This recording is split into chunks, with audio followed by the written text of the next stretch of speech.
Okay, I just wanted to welcome you to podcast number 5 of the Modern Contractor. Today I'm with Luke Miller. He's a contractor. Oconee Elite is the name of his company. And Luke, why don't you give us a brief background, your background, and let us know how you got to where you are today. Yeah, so I'm a third generation in construction. My grandfather and my father were contractors. I picked up a hammer and got into the trades right out of high school. I was a tile setter, trim carpenter, worked my way up through the trades, became a superintendent for a large custom home builder. And then in that housing crash of 2007 and 8, I said, well, we'll go out on our own and see what we can do, and built a name for ourselves under Luke Miller Construction. My brother and myself primarily were the two workers there. Took a break from that, went and did some commercial construction and became a project manager doing healthcare facility renovations. After a few years of that, I thought, man, we can take a lot of the professionalism that's in commercial work and apply that to residential work, and launched with Oconee Elite in 2014. We used to be kind of a do-it-all, don't say no to anything kind of a company. And then developed our relationship with our local Pella team and decided to branch out into just primarily windows and doors. So the last few years, we became solely a window and door replacement contractor. That's how we got to where we are.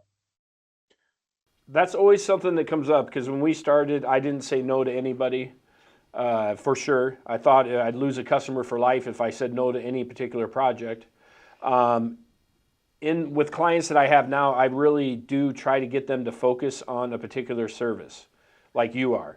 Tell me, how does it feel different from Luke Miller Construction when you were doing everything for everybody and what you have now? How is your day different? Man, it's night and day. At first, it was stressful. You worry about, what am I going to do? What is next month going to be? But to just do one thing and do it well allows you to take everything to a different level. For instance, my crews, they know what they're going to do every day. We're going to be replacing windows and doors. I mean, it's simple. The productivity steps up. We become much more professional with it. It's not rooting through the trailer looking for all the different tools you need. You kind of know your stuff. And on my end, I used to sell windows and doors. Today, I'm not doing that so much. The sales team is taking care of that better than I ever could. But it just allows me to focus on the business more than the day-to-day work that's being done. Right. And I with larger companies, one thing, like similarly to how we're set up, we do a lot. We're doing roofing, siding, gutters, windows, doors. Windows and doors is probably our biggest still. But one thing that we did, because when we did everything for everybody, it was just too much. And you had everybody working and mixing and matching and doing everything. It just kind of drove you crazy.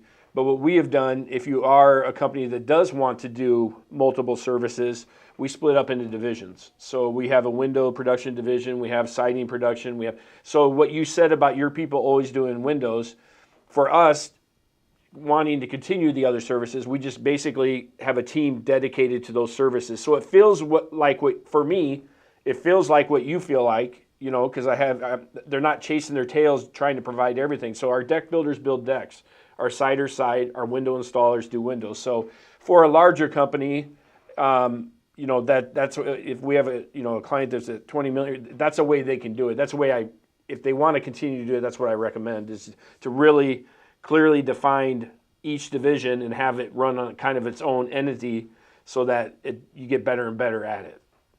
Yeah. So to your point, this past year, there were so many add-ons we felt like we were missing out on. We started to bring back in the decks. We connected with the local custom aluminum rail fabricator and started representing their rails.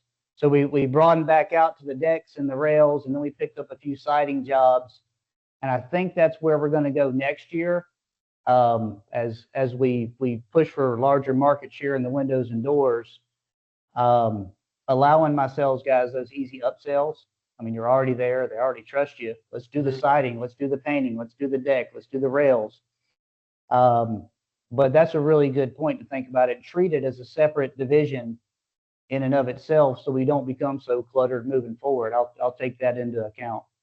Yeah, the thing that I learned as you do that, your profit's not going to be the greatest right away because you got a larger staff than your competitors probably. But once you get settled in and you get that team good at it, that all rebounds. It rebounds right back because you're doing it right and the customers are happy. So that's definitely a way as you grow that I would recommend is, and we can talk about it anytime you want, but if you do it like we're doing it. I have found it to be successful, and the people get better and better at doing their job. Gotcha. So what is one thing, Luke, that you do that you feel is completely different than your competition? Our biggest competition in the window and door market are the national brands that are out there. Everybody knows them. So, I mean, first and foremost, the offer that we have is we actually have options. We're not out pushing one line of product. Just in our relationship with Pella, we have multiple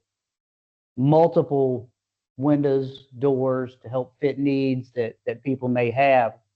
So that's a great one. Probably the next biggest thing is, we answer the phone. We do what we say we're going to do. They're very straightforward, detailed pricing. Nothing's hidden. Those are probably some of the biggest. The no pressure is big. I mean, I found in this industry, people feel like they're held captive at their kitchen table sometimes for an hour and a half, 2 hours getting pushed to buy. Whereas we just give a straight up consultation, find out what the problem is, discuss possible solutions, offer them what we found to be the best solution. And if they need time to chew it over, we give them time to chew it over and call them back. Good. Isn't it nice, since you're, are you a Platinum Premier with Pella or a Platinum Elite? Platinum Elite. Okay, so we're just a notch under Premier this year. Just there. Well, you'll get there next year. But I think that we'll give Pella a plug here because I think they deserve it. But having the options that Pella has for us allows us to go in there and really solve a problem. Where if I'm a sales rep for these other companies, I'm given this one window, and for some reason that one window is the best window for everybody in Des Moines. And every situation. Yes, every situation. And then yes, the worst story I've heard is 3.5 hours at the kitchen table. And that company offered 5 discounts during that 3 hours. Every other 10 minutes, they would offer another discount. And so we've gone the same. We're very similar. We're just getting to know each other, but I can tell we think it's the same. But we just give our best price the first time, and that's it. And it's detailed. We probably use the same thing. But one thing that I think that I take it to another level sometimes is people really get upset if you don't give them a discount. They're like, hey, everybody else is giving me a discount. So what I found to be most effective is I just go back to my office, I mark it up, and I bring it out, and I go, I can give you a 10% discount now. And they're like, what'd you do? I go, I marked it up like everybody else so that I can give you the discount. I've trained my team to use this saying, and I don't know where it came from, but I'll give you any discounts you want if I haven't given you the price yet. Yeah. I mean, that's a good way to do it. But so we do present straight. We have some real discounts we do give. I mean, we recognize public service, veterans, teachers. We have some genuine discounts that we give for that repeat customers. I mean, I look at it this way. I didn't have to go spend however much per lead to bring them in. Let me just give them credit back for that. So, yeah, real discounts are there, but it's not a closing technique. I mean, if we're not the right fit for you and you're not the right fit for us, then, hey, there are some other options. Yeah, I think this whole industry is slowly, the big ones and the people that are still doing it, well, I always think back to Tin Men. I mean, you still have companies running all their sales like Tin Men from when was that show? 80s? I can't even remember. Oh, that was It was Danny Danny DeVito and DeVito. Yeah. yeah, doing selling aluminum siding, model home discount. I mean, you got companies doing that same philosophy decades later. And what I feel is coming is our industry, the companies that focus on the experience of the customer, if that's what they're always working on, systems to make sure they take care of the customer, I think they're going to get a step ahead. Do you feel that way? Yeah, I'd agree with that. I started with the motto, we're just going to outbusiness the competition. We're going to outserve the competition. We're going to do things better on the back end that create less communication problems. You know, construction is communication. So how clear can you be with the expectations? How do you communicate that to the team that's going to execute? All that's primarily, that solves all your problems. All the headaches, they don't, I mean, very rarely, maybe it is, maybe a siding guy, you know, cut a few boards wrong. That's an easy fix. The thing that's hard to fix is that customer experience that was a headache and a pain in the butt along the way. You can't fix that. Right. You know? So we can You can replace learn from it. we can replace a $10,000 window order and make you happy. We can't replace the experience you had. That's already happened. So let's say that a big mistake happens. Do you have any systems in place to where your team gets together, or you discuss things and try to solve them so they don't happen again? Do you have anything like that in place? Well, primarily it's through the OV process that we've just narrowed down. So we have very few mistakes. And quite frankly, the two I can think of this year were my fault. Well, that's how it works here too. But yeah, so anytime something happens, it's a little powwow, and we get, try to get straight to the point. I think it was Elon Musk said his approach is whatever business he's going to, he goes in and it says, okay, what's the biggest problem you got today? And I'm going to work solely on fixing that problem. And that's kind of my miniaturized approach. I mean, I got to wear a lot of hats, but if I'm not solving problems for the team, then what am I really doing? But yeah, we sit down and look at it and say, what happened? Hey, maybe we should take better pictures. Maybe it was communication error. We got to go in and fix something in the CRM with how it's sending text messages out to our customers, or whatever the problem is. Yeah, just powwow on it, fix it, and move on. Yeah, we do a monthly continuous improvement meeting where everybody that made a mistake, production, sales, across the board, they self-report something that came up, and then we get together as a team, eat lunch, and just go through them and just try to prevent them and learn from them. And it started out where a few of the team members thought it was kind of finger pointing, but now I got them all to understand this is nothing about finger pointing. When you talk to founders of companies and stuff, when they talk about problems, almost everybody, Elon Musk says it, Jeff Bezos, Warren Buffett, they all talk about it. A problem is a clear opportunity to grow. And if you're not growing, then you won't have problems. Because as you grow, problems are, as you get bigger, there's going to be problems. It's what you do with that information and how you learn from it, that's how you continue to grow. Yeah, and we're getting into, very much leadership 101 here. If you don't want to be the guy that's always screwing up, but if you're the first one, me being the first one to admit, hey, here's a problem that happened to me, I'm not pointing fingers at people. Let's discuss as a team how we can get better with it. Creates an environment where your guys aren't trying to hide their mistakes. Right. People get defensive immediately. We have once a week, we have a sales and production meeting. Nice. That was this morning, as a matter of fact, and something that happened was, a verbiage was being used on a pocket replacement versus a hybrid, style install, and that verbiage was intentional in the quote so that it would, everything's intentional and goes down the line. Anyway, just the verbiage got mixed up, and you could feel the mood at first become defensive, but then it was immediately, let's go into problem solving. It wasn't this, back and forth. So, but yeah, to your point, I mean, it's needed. The relationship with production and sales is always a unique relationship. It's always going to be something we have to deal with. But I'm very happy with our team, and it's I would say 6 months ago it was very contentious to a degree, and we've really come around and got working on it. Tell me about the most expensive mistake you ever made and how you learned from it. Yeah, so you prepped me with that question, and I had to think on it. Um, there's been misorders, there's been things, but I think the most expensive mistake, I was kind of between taking on the wrong client, Mm-hmm. um, but then I realized it was probably making the wrong hire. Um, and investing in people, and I don't want to drop names, but investing in people, expecting quality returns is probably not a good plan. And I got to explain that because I do love my people and I believe you're supposed to build people up. But people, myself included, we need accountability. We need a challenge to face and to rise to, guidance to get there wherever we're finding it. Um, and that's my primary job, is to create systems and structures that put a carrot in front of people.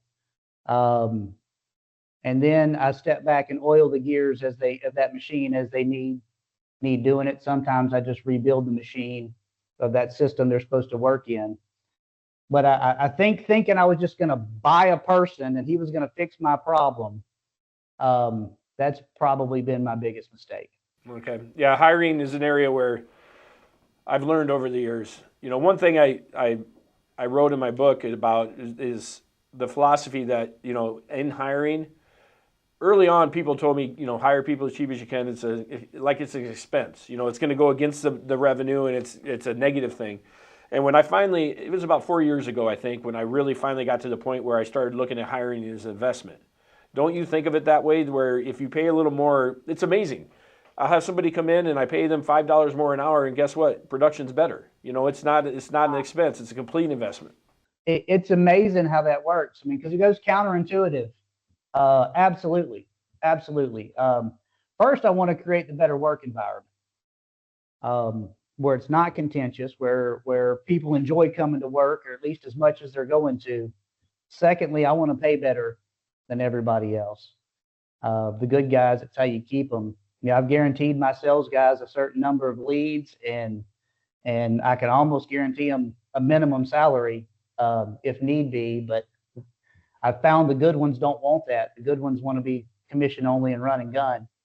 Mm-hmm.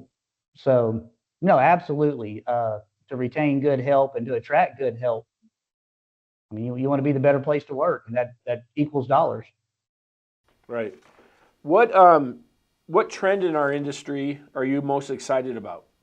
Social media advertising and building that trust on platforms like that, and the ability to target my exact audience, I think is what's got me the most excited.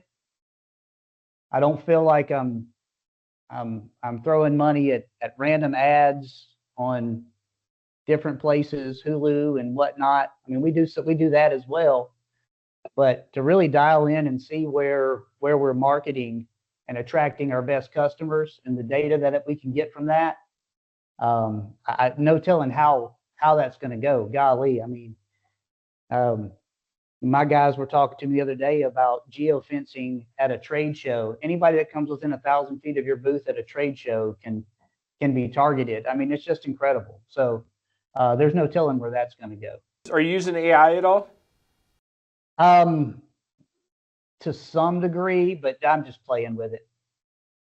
I think that's all you can do to start off. I mean, it's a world unto itself. We've used it in TV ads. We created Baby Burish Okay. for the remodeling company I own. But what do you have? You had mentioned you might have a couple questions to ask me. Do you have any? Well, um, I'd like to hear your take on price premium. You mentioned that in your book a few times. I may have heard you talk on it last time I saw you. Um, and that's an idea I've never fleshed out, but it's a practice that we try to apply. So when you say price premium, what do you mean by that? What's the benefits? So where I I look at it as a price premium for our company based off of us, not our competitors, what they're charging and stuff. But what I think with the way we're set up, the systems we have in place, the customer experience we provide, the follow-up, everything that we do, we deserve to be paid more than some of our competitors. And that's just the way I think about all of our services. But we're not the most expensive. Premium doesn't mean, I'm slipping, I'm going to say a name here pretty soon, but premium doesn't mean I'm going to be the most expensive, but I'm not going to race to the bottom. I'm not going to drop my price to go get a job.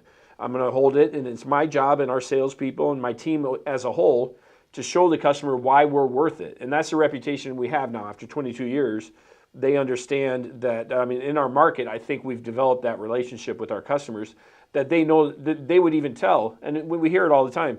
Well, they're going to be a little more expensive, and that's okay. And if I lost a job because I was more expensive and then I find out who it was, that's fine, because I get 3 to 5 calls, every 2 weeks of customers who went to lower price and they say, can you come out and look at this? We just don't feel like. I had one lady come in for a siding job, and she's like, you were right. And I said, well, what was I right about? And I said, I had told her in the appointment that if you're going to put on this type of siding, which is called Everlast, I don't know if you've heard of that, but it's kind of, if you're going to put that on, you need to hire us. We've done more of it than all the contractors in Iowa combined, and we've done it since the beginning. And she hired somebody else, and everything I told her would happen has happened, and now they won't fix it. And the manufacturer's been there and told them it's installed wrong and stuff. So I just think if you create the customer experience that tries to take the hassles out of it, keeps the communication clean. I have production managers on site for each service, when we need it. But you deserve premium pricing. Does that answer the question? I kind of rambled. Yeah, that's similar to what we do. I'm not out there to try to be the top expense. We got a margin we got to meet. We got a gross profit we got to meet on the product.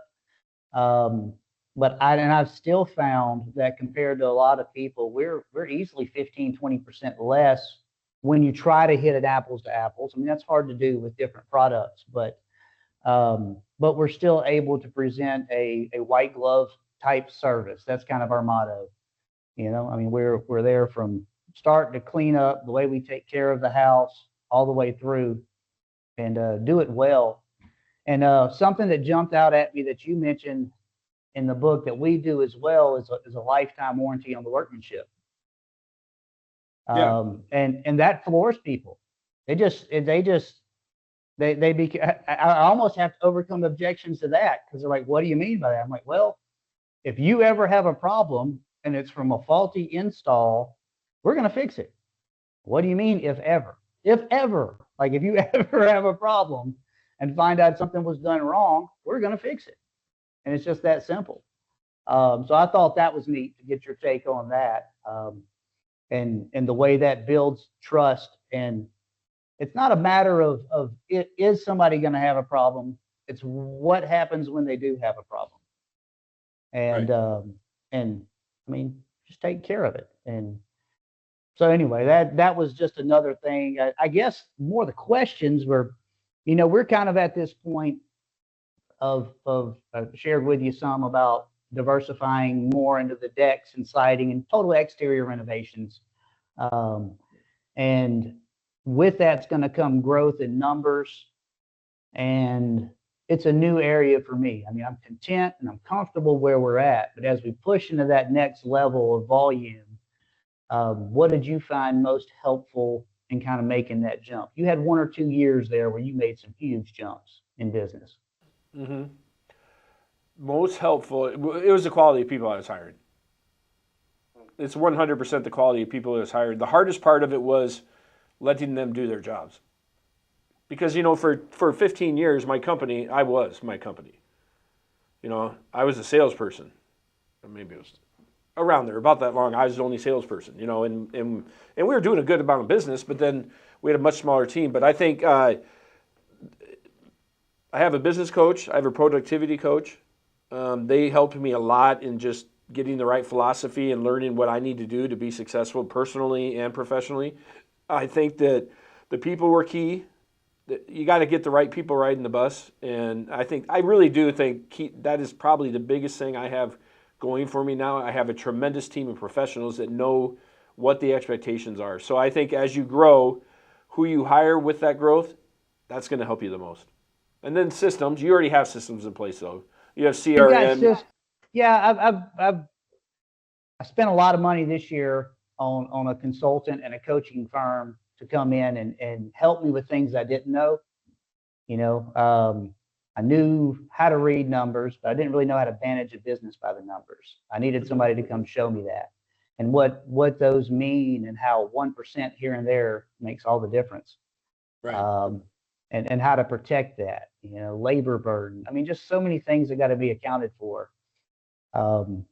But yeah, that was a big investment this past year for us, but it really helped us set us up for what's coming next year. Yeah, I think that if you have the systems in place and you get the right people, it'll go a lot smoother for you.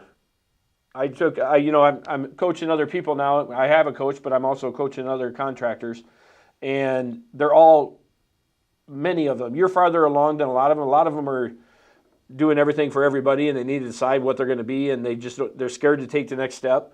When you decided to switch, start just with the windows, you already mentioned that was kind of hard because you're used to having revenue come from all these different streams. How'd you continue to fight through that?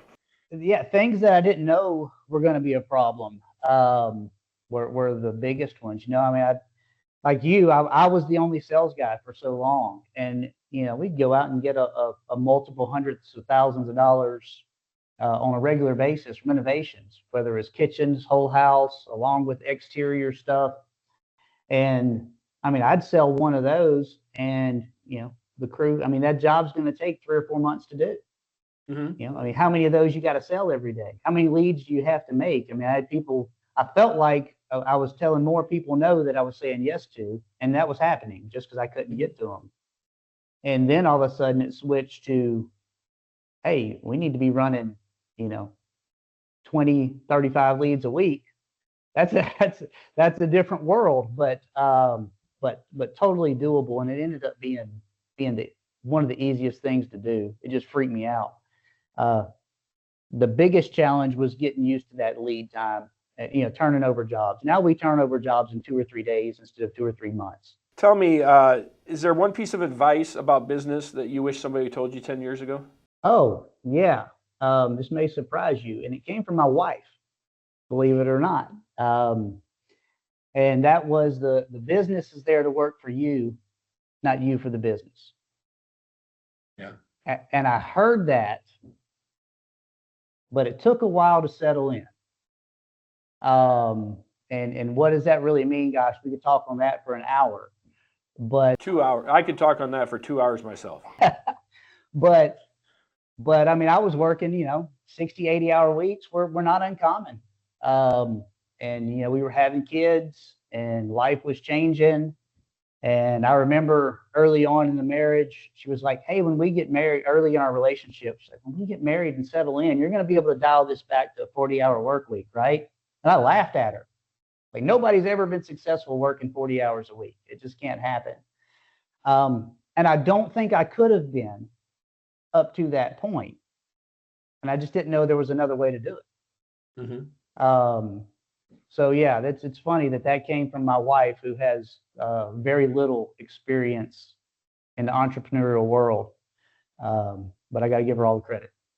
She said it perfectly. It's just said, it can be said so many different ways. Work on your business, not in your business. There's so many ways to kind of get that point across. But I have to be honest. I still work a lot of hours, but that's just who I am. I'm still a 50, 60-hour week guy. I'm just not an 80-hour week guy. Yep. Yeah.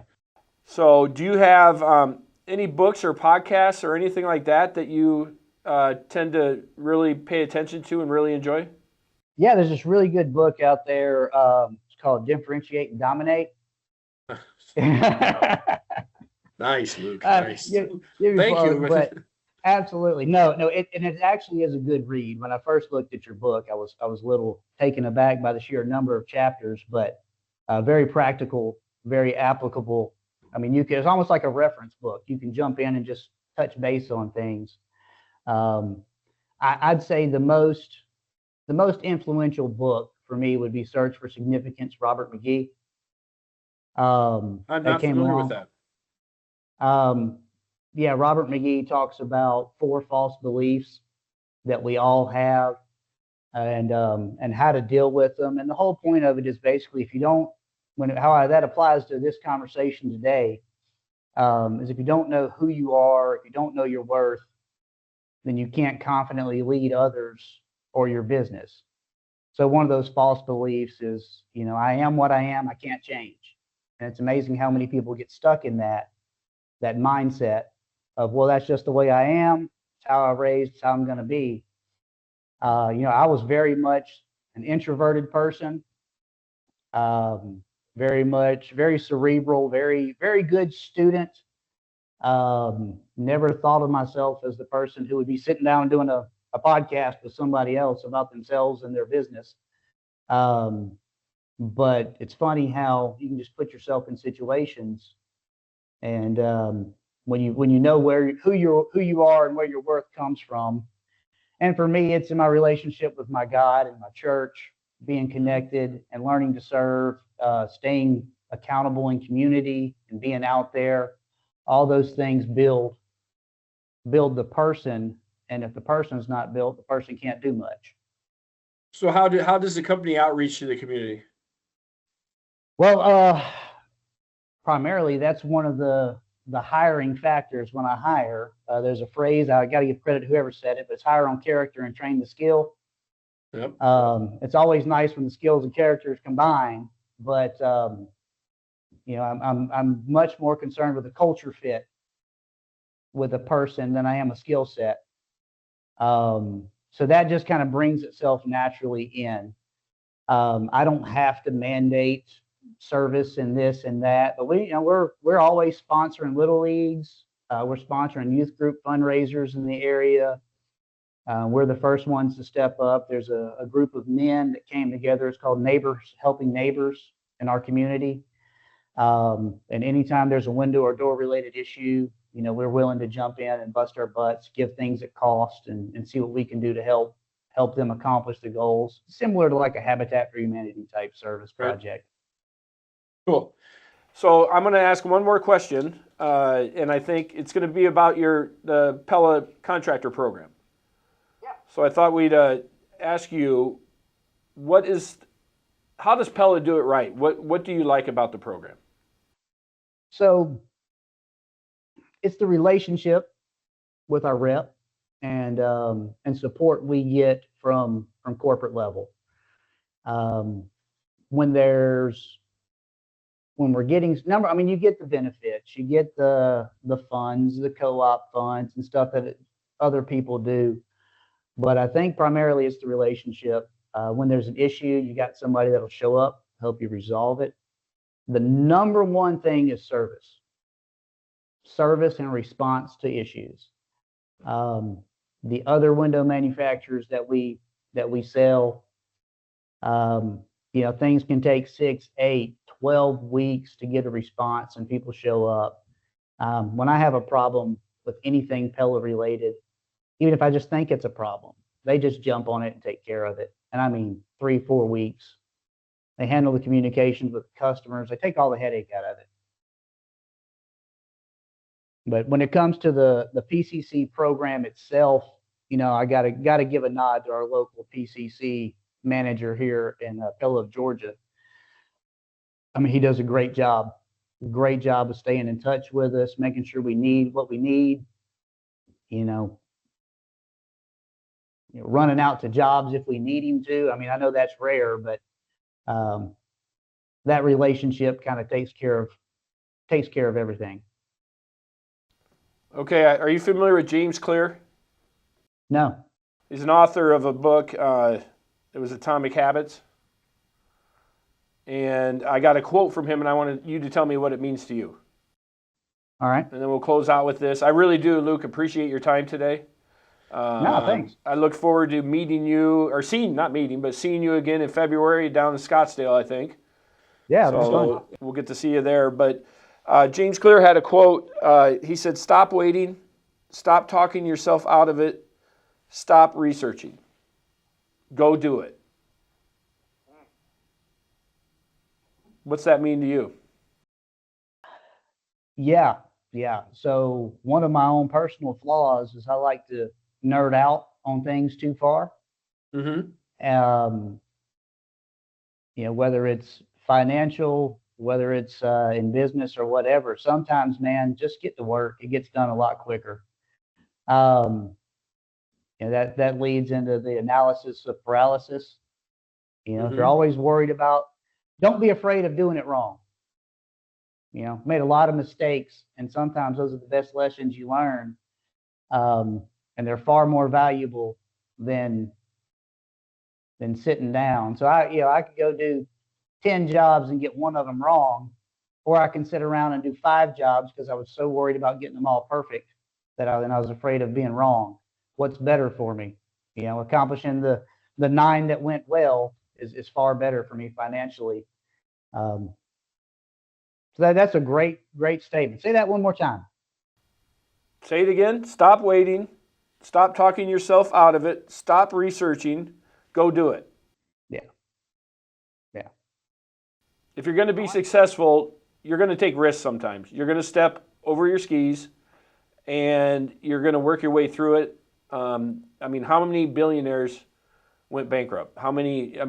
It's just something that I found over the last 5 years. We've taken some serious risks. We haven't announced one, but next year we're doing a big thing again, and so it's going to be it's going to require capital. It's going to require people. It's going to require additional expenses, but it's also got a lot of opportunity for us to grow with it. So we're excited. Yeah, and that was when we shifted to windows and doors. It was a big risk. My family That is a huge risk. It's hard to do. My family was comfortable. We made good money. I didn't have to advertise. I was being chased for all the work that I could ever want. But it wasn't a lifestyle I wanted. And at some point, we just had to do it. Okay, now we're a window and door company. And we're doing that again now, diversifying out with with decks, siding, and rails. So yeah, absolutely. Just do it. Well, Luke, I really, truly appreciate your time. It's been fun.